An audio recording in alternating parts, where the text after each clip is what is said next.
Maharashtra top 10 में आपका स्वागत है। पेश करते हैं महाराष्ट्र की वो खबरें जो इस हफ्ते सुर्खियों में रही।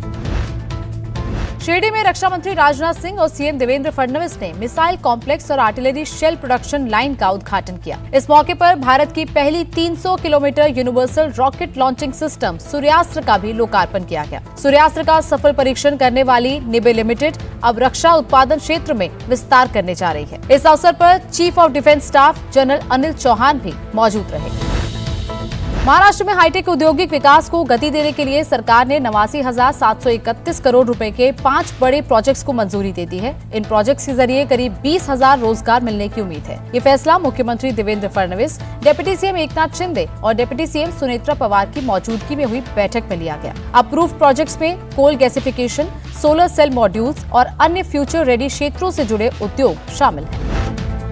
जियो वर्ल्ड कन्वेंशन सेंटर में हुए मुंबई टेक वीक 2026 में देश विदेश की बड़ी टेक कंपनियों ने हिस्सा लिया। India AI in action theme पर आधारित प्रोग्राम में ओपन एआई, मेटा और गूगल क्लाउड जैसी कंपनियां शामिल हुई। इस मौके पर सीएम देवेंद्र फडणवीस ने कहा कि आज आर्टिफिशियल इंटेलिजेंस भविष्य बदलने वाली सबसे बड़ी तकनीक बनती जा रही है और महाराष्ट्र तेजी से एआई इनोवेशन हब बनने की दिशा में आगे बढ़ रहा है। मुंबई के सिद्धिविनायक मंदिर में मिलेंगी हाईटेक सुविधाएं। सीएम देवेंद्र फडणवीस ने मंदिर पुनर्विकास परियोजना के पहले चरण की शुरुआत की है। इस मौके पर डिप्टी सीएम एकनाथ शिंदे भी मौजूद रहे। 500 करोड़ रुपए के मास्टर प्लान का मकसद मंदिर को सुंदर बनाने के साथ श्रद्धालुओं को बेहतर और आधुनिक सुविधाएं उपलब्ध कराना है। नागपुर देश का नया लॉजिस्टिक हब बनेगा। गोंडखेरी में सीएम देवेंद्र फडणवीस और केंद्रीय मंत्री नितिन गडकरी ने गोदाम लॉजिस्टिक पार्क का उद्घाटन किया। सीएम फडणवीस ने कहा कि आज के समय में उत्पादन और लॉजिस्टिक्स क्षेत्र में बड़े अवसर बढ़ रहे हैं और दुनिया की सप्लाई चेन का हिस्सा बनने के लिए लॉजिस्टिक्स क्षेत्र में कॉम्पिटिटिव बनना जरूरी है। करीब 600 करोड़ रुपए की लागत से बने इस आधुनिक लॉजिस्टिक्स पार्क से करीब 15,000 लोगों को रोजगार मिलेगा। क्योंकि महाराष्ट्र एक मैन्युफैक्चरिंग हब है, तो इसको हम लोग लॉजिस्टिक्स के हिसाब से कैसे लिवरेज कर पाए, इसका विचार करके हम लोगों ने क्षेत्रवार लॉजिस्टिक्स कैसा होगा, क्या इंसेंटिव होंगे, ऐसी सारी चीजें की। और ये करते समय हमारे ये ध्यान में आया कि लॉजिस्टिक्स में नागपुर एक बहुत महत्वपूर्ण भूमिका कर सकता है।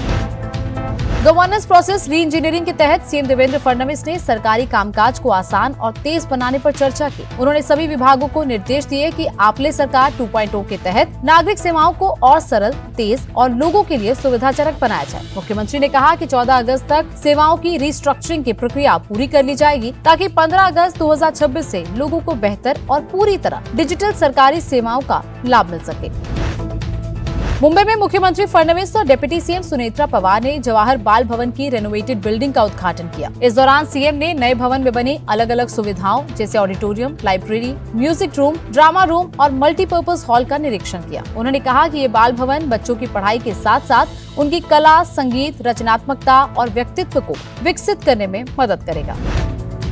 दावोस में हुए निवेश समझौतों और राज्य की डेटा सेंटर परियोजनाओं की प्रगति को लेकर सीएम फडणवीस ने एक समीक्षा बैठक की और निर्देश दिए कि जमीन आवंटन, पर्यावरण मंजूरी और अन्य जरूरी प्रक्रियाएं समय पर पूरी की जाए ताकि प्रोजेक्ट तेजी से आगे बढ़ सके। उन्होंने कहा कि महाराष्ट्र आने वाले समय में देश का प्रमुख डेटा सेंटर हब बनने जा रहा है और नवी मुंबई पहले से ही एक बड़े डेटा सेंटर क्लस्टर के रूप में विकसित हो रहा है। उन्होंने बताया कि खालापुर को भी एक नए डेटा सेंटर हब के रूप में विकसित करने पर काम हो रहा है। नागपुर के विकास के लिए 148 किलोमीटर लंबी आउटर रिंग रोड बनाने की योजना को तेजी से आगे बढ़ाने का फैसला किया गया है। मंत्रिमंडल ने न्यू नागपुर और आउटर रिंग रोड के लिए जमीन खरीदने पर लगने वाले स्टैंप ड्यूटी और रजिस्ट्रेशन फीस को माफ करने की मंजूरी दे दी है। मुख्यमंत्री देवेंद्र फडणवीस, उप मुख्यमंत्री एकनाथ शिंदे और उप मुख्यमंत्री सुनेत्रा पवार की उपस्थिति में हुई बैठक में ये निर्णय लिया गया। महाराष्ट्र सरकार और एग्रीको इंडिया के बीच एमओयू साइन किया गया है। इस समझौते के तहत अगले 10 साल में पुणे में करीब 400 करोड़ रुपए का निवेश होगा और लगभग 1000 लोगों को रोजगार मिलेगा। ये करार क्लाइमेट चेंज पर महाराष्ट्र की स्टेट एक्शन प्लान को मजबूती देने की दिशा में अहम कदम माना जा रहा है। इससे सस्टेनेबल एनर्जी सॉल्यूशंस को बढ़ावा देकर कार्बन एमिशन कम करने और एनर्जी एफिशिएंसी बढ़ाने में मदद मिलेगी। फिलहाल इतना ही। हम फिर हाजिर होंगे महाराष्ट्र की नई खबरों के साथ।